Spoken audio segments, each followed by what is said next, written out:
Saya ingin ke Mas Hanggo. Mas Hanggo menjawab pertanyaan menggantung tadi, kalau bicara debat ini kan bukan hanya beberapa jam saja ketika berdebat, tapi juga setelah itu ada efek lanjutan, ya ada cuplikan-cuplikan yang muncul di sosial media. Nah, apakah ini juga bisa memberikan efek elektoral yang banyak atau ini hanya jadi makanan untuk mereka yang sudah mendukung masing-masing pasangan calon presiden dan wakil presiden?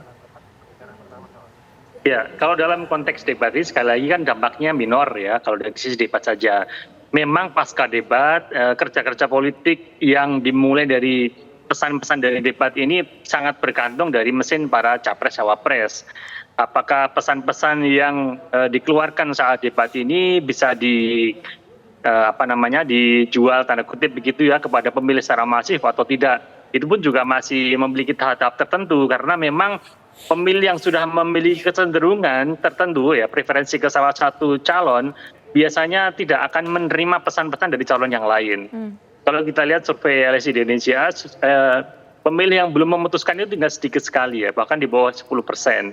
Artinya pun misalkan pengaruh dari potongan-potongan debat ini dikampanyekan ke seluruh pemilih, ini justru belum tentu berpengaruh signifikan karena selain jumlahnya kecil, pesan-pesan yang diberikan hanya memperkuat satu. Yang pertama, pesan memilih, artinya orang sudah memiliki pilihan. Yang kedua, seringkali untuk menjadi bahan-bahan ejek-ejekan antar pendukung, antar paslon gitu ya, ketika ada yang blunder dan sebagainya. Tetapi yang perlu kita lihat di sini sekali lagi ada data yang menarik bahwa kalau kemudian pesan itu dimainkan di media sosial, dari survei LSI Indonesia di segmen pemilih media sosial sebenarnya justru malah Prabowo Gibran yang paling banyak di sana pemilihnya. Artinya kalau berdasarkan dampak elektoralnya semakin masif dimainkan di sosial media, patut diduga juga berdampak positif bagi Prabowo Gibran. Meskipun dari beberapa analisator terakhir ya bahwa sentimen negatif pun juga banyak pada Prabowo pada debat sebelumnya gitu ya, pada sosial media. Tetapi sentimen positif atau dibicarakannya pun juga besar gitu. Dan ini membawa posisi mereka cukup stabil di atas saat ini. Nah, yang kedua, debat ini bagi Gibran ini merupakan punggung keduanya dia untuk mengklarifikasi isu-isu negatif soal anak muda yang tidak berani ya, yang lemah, yang takut ketika dalam ajang debat gitu, yang beberapa kali momen sebelumnya itu dilontarkan padanya. Mungkin semangat itulah yang mendasari Gibran cukup agresif kali ini ya. Padahal kalau dilihat dari sebelum-sebelumnya itu tidak, ya cukup agresif tapi tidak seagresif yang kedua ini. Gibran cukup agresif ya, Mas Anggoro ya. Capres juga demikian, Anies dan Ganjar pun juga demikian. Mempertahankan posisi yang seperti ini, Mas Anggoro. Saya masuk ke Mas Kirdi sebelum ke Mas Umam. Mas Anggoro ditahan dulu. Mas Anggoro, kita ke Mas Kirdi dulu. Kalau agresivitas ini kira-kira dengan gimmick, ada mungkin ekspresi dari para paslon, dari para cawapres ini bisa nggak diterima oleh publik? Oke, jadi gini, kalau kita bicara diterima oleh publik apa enggak, kita perlu memilah dulu publik yang mana nih. Kalau tadi dibilang bahwa skema menurut Mas Umam tadi bahwa betul bahwa performance itu bisa dilihat dari yang mana, publik sama juga. Publik usia berapa? Kalau kita bicara generasi Z, generasi Alpha, mereka cenderung lebih suka sesuatu yang lebih ekspresif dan argumentatif, ekspresif, dan kemudian bisa menampilkan gimmick-gimmick yang sangat terlihat. Yang dalam hal ini, tadi malam kalau kita lihat ada gerakan dari yang seperti dari ini Mas Gibran, seperti itu, dan kata-kata juga tentang masih cari-cari dan sebagainya, itu bisa jadi ada sesuatu yang menarik. Menarik apa? Perhatian. Masalah positif negatif kita kesampingkan dulu. Kita perlu paham dulu bahwa kalau di dunia sosial media, salah satu yang dilihat adalah tingginya tingkat yang dipercakapkan. Engagement gitu. Jadi masalah dia negatif positif nomor sekian. Gitu. Masalah itu kemudian orang udah terdengar dulu namanya semua dan kemudian orang mulai mencari tahu kah atau misalnya kemudian jadi perdebatan setuju atau tidak. Yang penting itu dulu. Jadi saya sepakat dengan Mas Hanggoro tadi bahwa memang bawa nilai tambah juga benar gitu. Tetapi tanpa melihat positif negatifnya. Pokoknya viral dulu gitu. Viral dulu istilahnya gitu. Dan yang kedua adalah kita tahu bahwa banyak sekali masyarakat Indonesia tanda petik pelupa. Orang yang pernah melakukan sesuatu yang buruk sekalipun di masa lalu, itu bisa hilang dengan mudah, dengan cepat. Jadi itu bukan sesuatu yang sifatnya kemudian jadi esensial. Dan yang ketiga, kalau kita bicara tentang apakah ini adalah sesuatu yang sifatnya baik atau buruk, sekali lagi itu sangat tergantung mesin kampanye yang bisa menggerakkan sesuatu yang jelek pun bisa dijual, dibuka dari, jadi kemudian ada istilah makanya playing victim lah, ada yang bisa dia, oh dia begini karena ini diciptakan macam-macam. Jadi nggak, sekali lagi seperti saya bilang tadi, nggak hanya debatnya itu yang kemudian bermain, setelahnya juga sangat penting.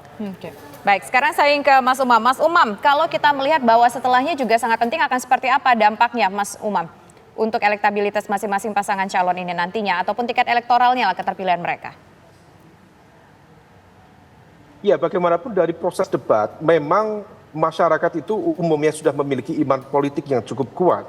Maka di hampir setiap jajak pendapat dilakukan oleh teman-teman, termasuk oleh Litbang Kompas, di dalam setiap debat, rata-rata angkanya itu 65-70%, bahwa masyarakat tidak akan berubah pikiran, tidak akan berubah arah preferensi politik mereka. Tetapi di saat yang sama, kita juga harus memahami, misalnya bagi kubu 02 yang memiliki target untuk menang satu putaran, maka sekecil apapun potensi blunder itu harus dihindari. Karena 1%, 2%, 3% itu sangat meaningful.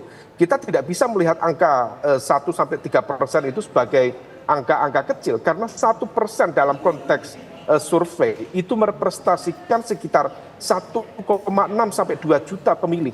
Maka kalau misal kemudian 3% itu bisa mencapai sekitar 6-7 juta pemilih. Nah, oleh karena itu, kalau misal memungkinkan, masing-masing posisi ini, masing-masing capres-cawapres harus berhati-hati. Cukup disiplin saja, disiplin pada konteks momentum dan juga substansi. Dan kalau misal kemudian serangan, juga serangan yang cukup terukur, daripada kemudian melakukan serangan-serangan yang justru berakhir menjadi blunder. Yang terpenting begini, Mbak, ada satu konteks di mana masyarakat kita itu setidaknya dua pilihan. Satu substansi, yang kedua adalah terkait dengan konteks karakter, terkait dengan konteks yang sifatnya soft. Terkait dengan substansi, barangkali masyarakat kita ada sensitivitas yang tidak merata, karena terkait dengan literasi politik yang berbeda.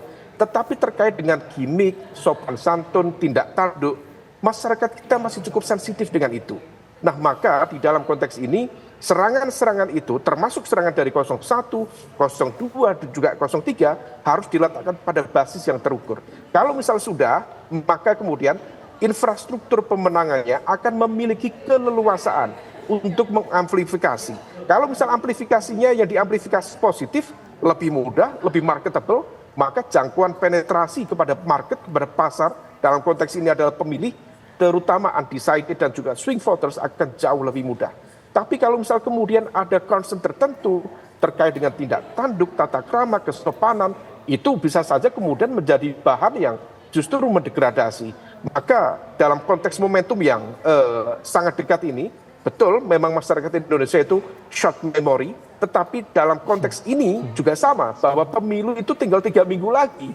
Jadi ruang manuvernya juga relatif terbatas. Maka betul-betul di fase yang tersisa ini tidak sebaiknya dihindari betul bagaimana kemudian tidak terjadi momentum-momentum yang justru menciptakan blunder dan sesuatu yang kemudian bisa mendegradasi kredibilitas dan juga elektabilitas masing-masing.